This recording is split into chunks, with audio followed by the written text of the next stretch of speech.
Jai Mata Di all and all the very best for tomorrow in setting of business entities and closure. और 3 रातों से लगातार आप लोग क्वेश्चंस पूछ रहे हो, पहले कंपनी लॉ, फिर बीच में ईबीसीएल भी और एसयूबी भी, और मैं लगातार सबके आंसर दिए जा रहा हूँ और पहले सिक्योरिटी लॉ के भी पूछ रहे थे।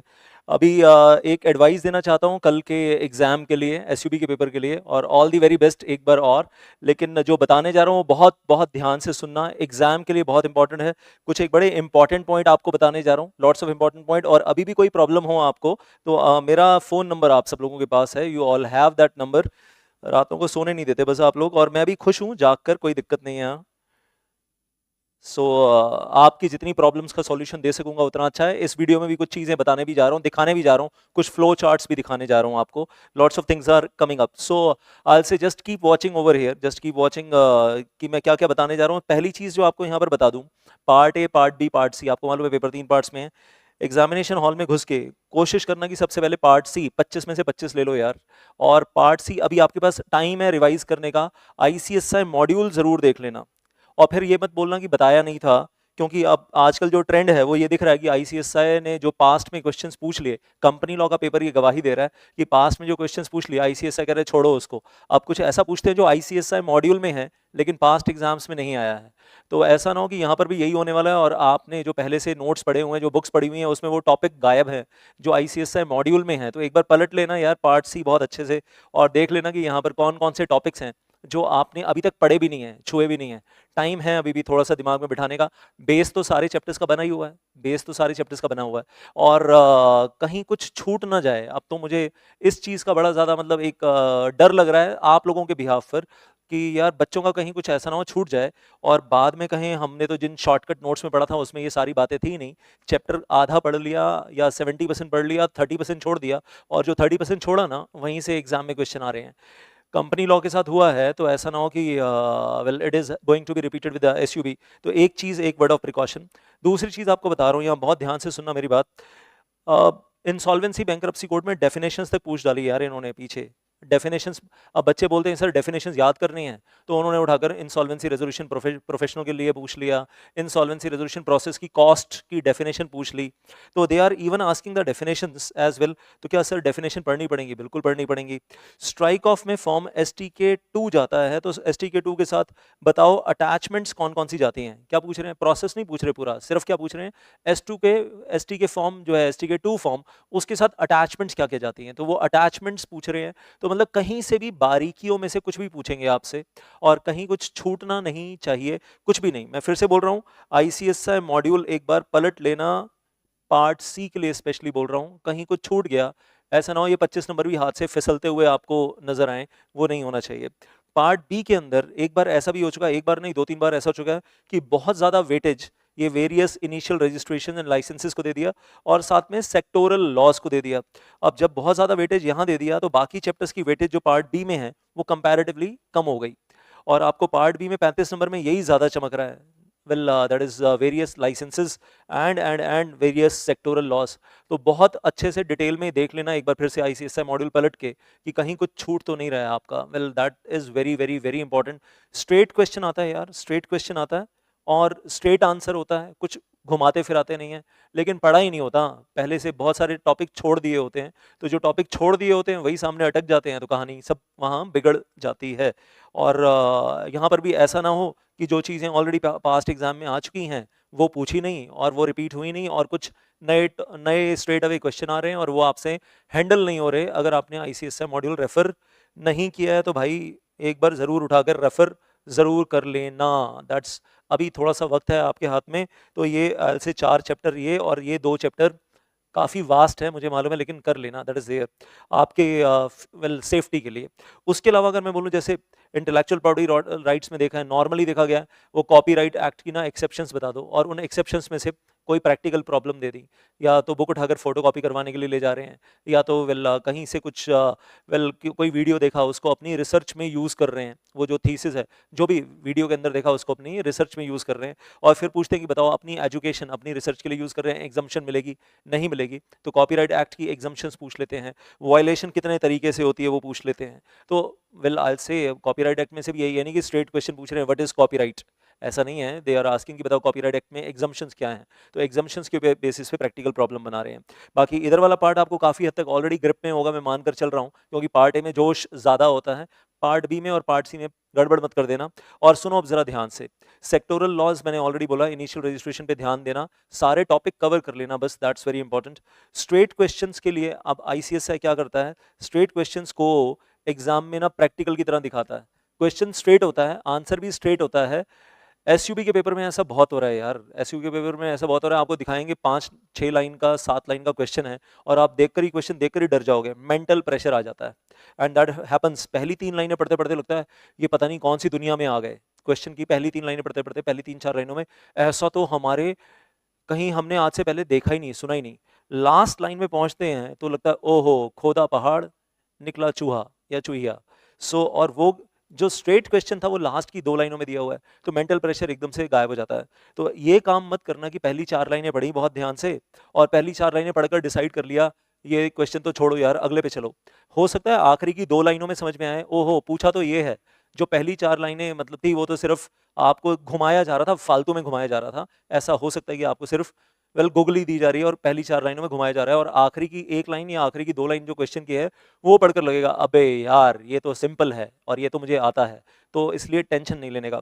और एक चीज़ ऐसा भी होता है कंपनी लॉ का, मैंने देखा है पास्ट में क्वेश्चंस उठा उठा कर इधर पूछते हैं, in the paper of SUB deposit के चैप्टर में से क्वेश्चन आ जाता है, केएमपी के चैप्टर में से क्वेश्चन आता है, सर डिपॉजिट तो ऑलरेडी इतना पूछ लिया, अभी क्वेश्चन नंबर 1 कंपनी लॉ में भर भर के पूछ लिया, और उसके अलावा भी डिपॉजिट का और भी क्वेश्चन आया था कंपनी लॉ के पेपर में, क्या पता डिपॉजिट की हवा चल रही हो।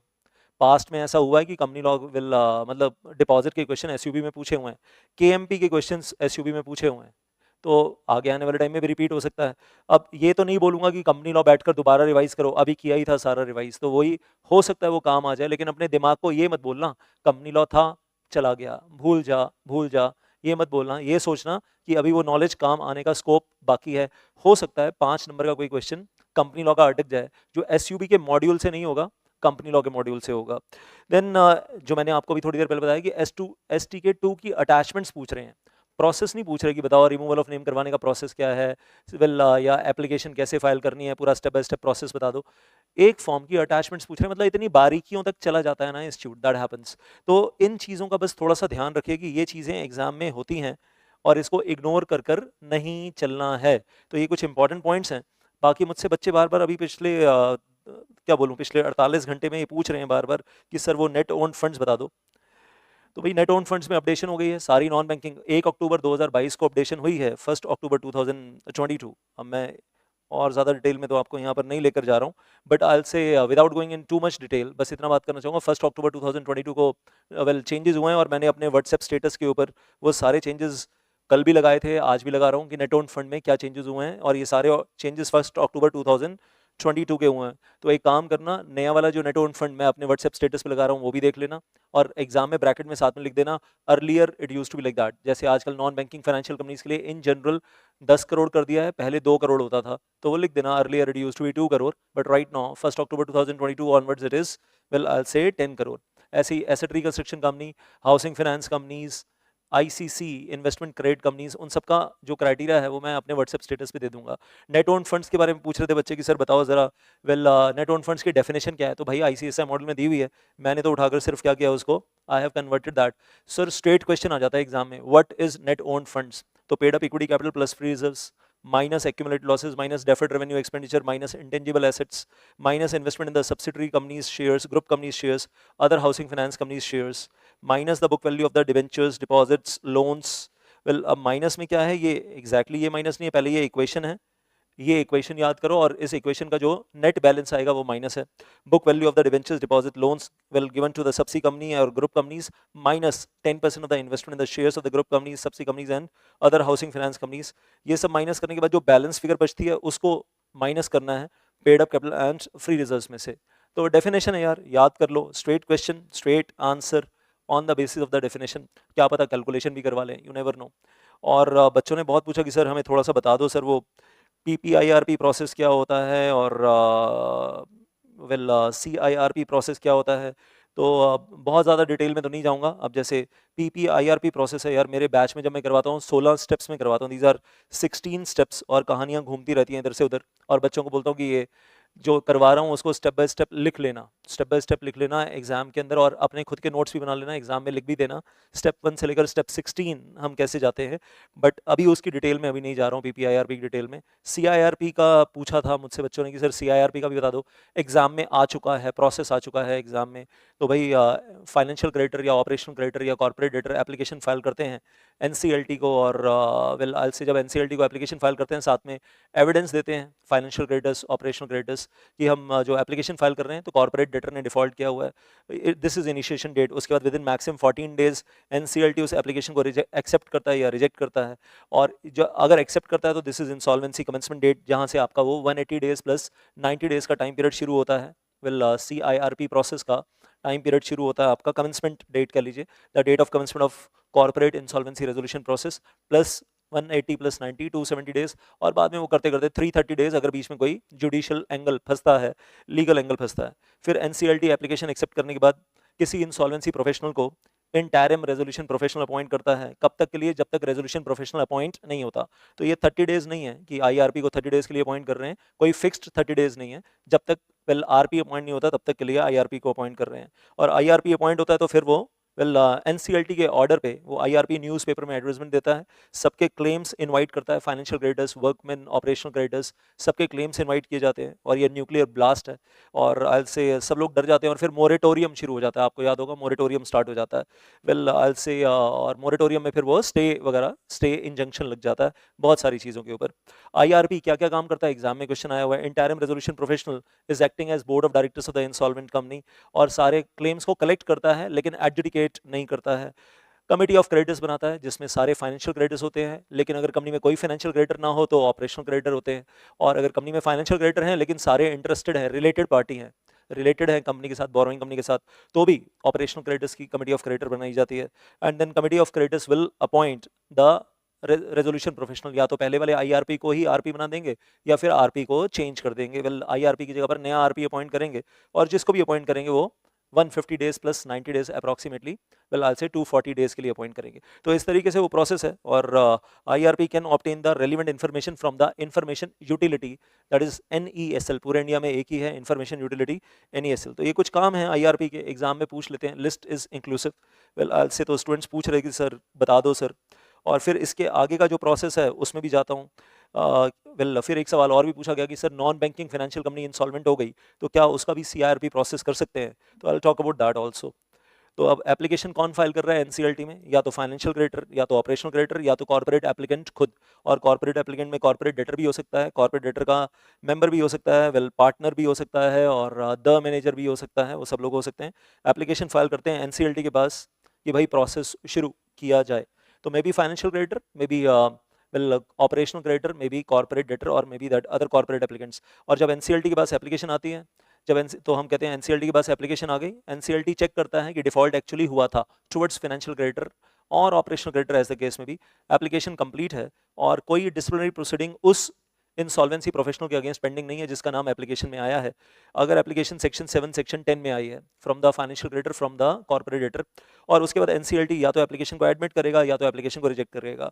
एडमिट करते हैं तो उसके बाद within 7 days corporate debtor को, फाइनेंशियल क्रेडिटर को इन्फॉर्म कर देते हैं विद इन 7 डेज कि हमने एप्लीकेशन एक्सेप्ट कर ली है, दैट इज देयर।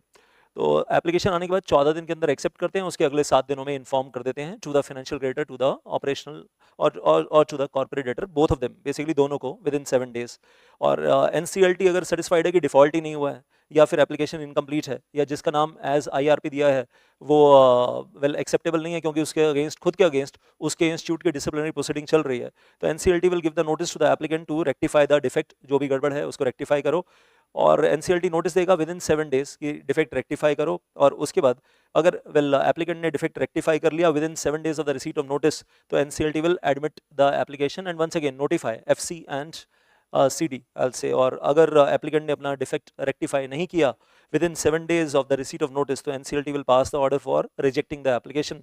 बस इतना एग्जाम में प्रोसेस आ जाए तो ये प्रोसेस लिख कर आना है आपको, और इन्फॉर्म कर देंगे एप्लीकेंट को एज द केस में भी कि आपकी एप्लीकेशन रिजेक्ट की जाती है। तो यही, ये वाला तो आपसे पूछा नहीं है कभी एग्जाम में, रेजोल्यूशन एप्लीकेंट, बट आज से ये जो पार्ट है ये एग्जाम में लिख कर आना कि एप्लीकेशन जो मैंने आपको पहले दिखाया, एप्लीकेशन प्रोसेस और उसके बाद फाइनली आज से एप्लीकेशन जो है वो एक्सेप्ट की जा रही है।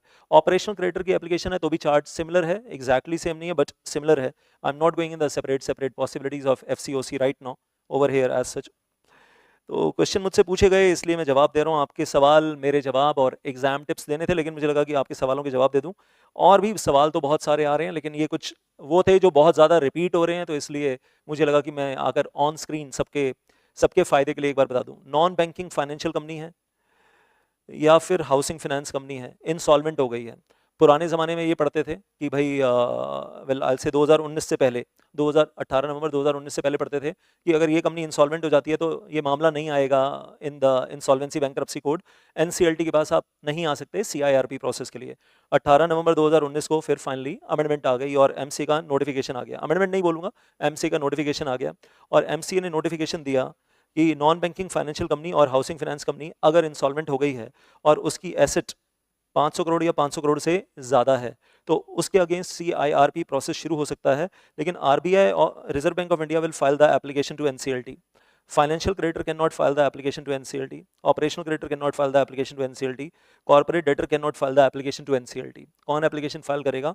Only the reserve bank of India will file the application to the NCLT over here कि भाई ये insolvent non banking financial company या हाउसिंग फाइनेंस कंपनी के अगेंस्ट आप शुरू कीजिए ये मामला। और लेकिन ये CIRP तभी शुरू करेंगे अगर अगर अगर उस NBFC का एसेट साइज कितना है, 500 करोड़ या 500 करोड़ से ज़्यादा। और हिंदुस्तान में पहली कंपनी जिसके अगेंस्ट ये शुरू करवाया गया, दीवान हाउसिंग फाइनेंस लिमिटेड DHFL। जब ILFS फ्रॉड हुआ था और ILFS फ्रॉड की वजह से दीवान हाउसिंग फाइनेंस भी इंसॉल्वेंट हो गई थी साथ साथ, तो उस वक्त ये दीवान हाउसिंग फाइनेंस के चक्कर में ये काम किया गया था कि ये नोटिफिकेशन लाई गई थी। तो ये पहला केस बना था, उसके बाद और केसेस भी बन रहे हैं। लेकिन 500 करोड़ की एसेट होगी या 500 करोड़ से ज़्यादा की, then only the matter will come to the NCLT in CIRP। लेकिन एप्लीकेंट कौन होगा याद रखना, only Reserve bank of India can file the application to NCLT for initiating CIRP in case of insolvent NBFC और housing finance company. बाकी definitions भी याद करना यार, छोड़ना नहीं कुछ। That is my advice to all of you, don't take पंगा when it comes to the definition part. सो जो मेरे पास बहुत ज़्यादा क्वेश्चन रिपीट हो रहे थे उनका आंसर मैंने आपको दे दिया है। और फिर से बोलूँगा कि ICS आए, स्ट्रेट क्वेश्चन पूछेगा यहाँ से, स्ट्रेट आंसर है, तैयार रहना। और कई क्वेश्चंस ऐसे आपको दिखेंगे पहले 4-5 लाइनें पढ़ते हुए कि भयानक प्रैक्टिकल क्वेश्चन है, एक्चुअली निकलेगा नहीं। निकलेगा क्या? स्ट्रेट थ्योरेटिकल क्वेश्चन निकल आएगा और स्ट्रेट क्वेश्चन होगा, स्ट्रेट आंसर होगा। सिर्फ साइकोलॉजिकल और मेंटल प्रेशर डेवलप करने के लिए क्वेश्चन जो है 6 लाइन का होगा। एक्चुअल क्वेश्चन आखिरी की 2 लाइनों में होगा। वो आखिरी की 2 लाइनें पढ़कर लगेगा कि ऊपर वाली 4 लाइनें बेकार हैं, यूजलेस हैं, नीचे वाली 2 लाइनें काम की है। ऐसा बहुत होता है in this paper of SUB। पूरे काम के क्वेश्चन भी होते हैं, मतलब पूरे भी होते हैं, लेकिन ऐसे टाइप के भी आते हैं। सो जो आपको वर्ड ऑफ प्रिकॉशन दिया है उसका थोड़ा सा ध्यान रखिए। बाकी मेरा नंबर आपके पास है and I will be with you tonight over here for all your queries, for all your doubts. Thank you so much. Jai Mata Di. Once again, all the very best for tomorrow.